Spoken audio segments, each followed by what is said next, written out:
A household earning $100,000 a year used to sound comfortably middle class in America. Today, depending on where they live, that same income can feel solid, strained, or barely enough to stay afloat. And that is the central problem. Comfortable is no longer a single number. It is a moving target, and the target is moving faster than most people realize. That gap becomes clearer when you look at two families with the same income. One lives in a smaller metro area with an older mortgage, modest childcare costs, and a short commute. The other lives in a major city, rents a 2-bedroom apartment, pays for daycare, buys groceries at urban prices, and keeps a car parked in an expensive garage. On paper, they earn the same amount. In practice, they inhabit different economic worlds. One can save, the other can work full-time, and still feel like every month is a negotiation. That is why asking, how much income do you need to live comfortably in America? Sounds simple, but the honest answer is uncomfortable. It depends not just on your paycheck, but on housing, taxes, family size, location, debt, and whether you're trying to merely get by or actually build stability. And the most important part is this. The income required for comfort has risen, but the definition of comfort has also expanded. Americans are not just trying to survive anymore. They're trying to afford the life they were told middle-class work should buy. For a long time, people assumed there was a kind of financial threshold. Reach a certain income, and the stress goes away. That belief made sense when wages broadly rose with productivity. Housing was cheaper relative to income, and one earner could support a household more easily. But the evidence now shows that the old threshold no longer works. A 2024 analysis from Bankrate found that many Americans say they need well over $100,000 to feel financially comfortable. And in high-cost states, the number rises far beyond that. Surveys from major financial institutions consistently show the same pattern. Comfort is increasingly tied to income levels that would have once seemed high, even luxurious, to previous generations. The reason is not that people suddenly became more demanding. The reason is that the cost structure of modern life changed underneath them. Housing is the most obvious example. In many metropolitan areas, rent or mortgage payments can absorb a quarter, a third, or even more of gross income before a family has paid for food, insurance, transportation, childcare, or taxes. And housing does not just consume money. It anchors every other financial choice. Once housing rises, the rest of the budget has less room to breathe. The comfortable income number is not really about lifestyle inflation. It is about fixed costs swallowing the space where flexibility used to exist. Then there is the hidden math of taxes and benefits. A salary that sounds generous on paper can shrink quickly after federal taxes, state taxes, payroll taxes, health insurance premiums, retirement contributions, dias, and commuting costs. A household earning $120,000 might imagine it has $10,000 a month to work with.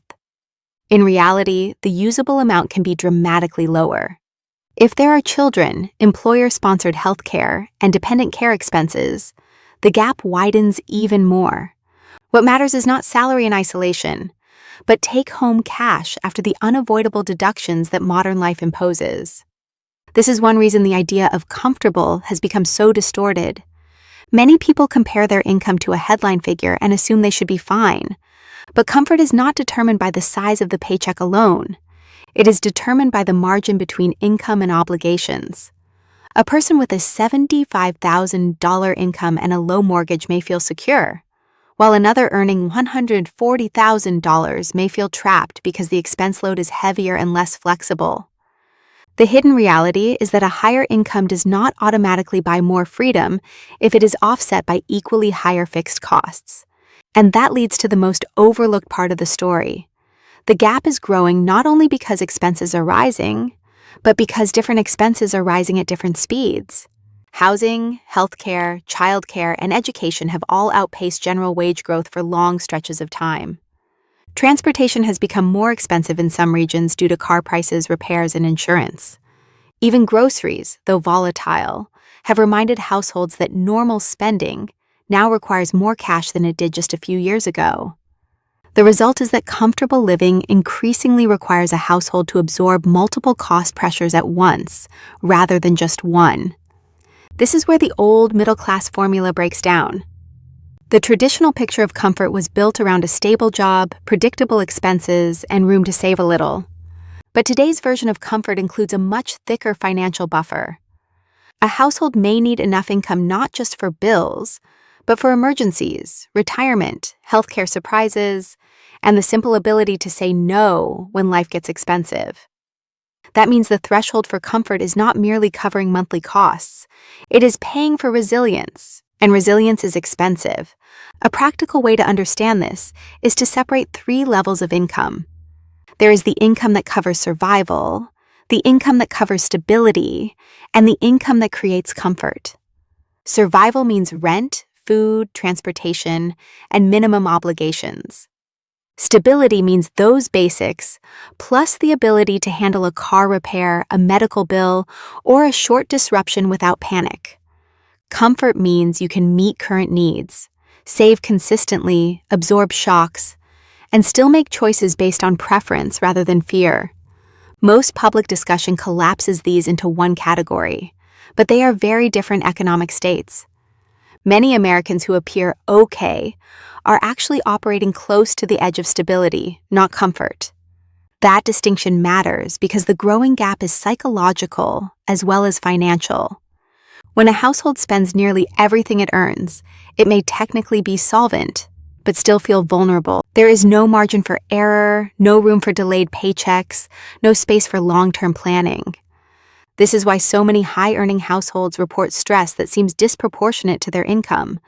The problem is not always overspending. Sometimes it is that the entire cost structure of their life has become too rigid. Comfort requires slack, and slack has become scarce. One of the clearest signs of this shift is how income benchmarks vary by geography.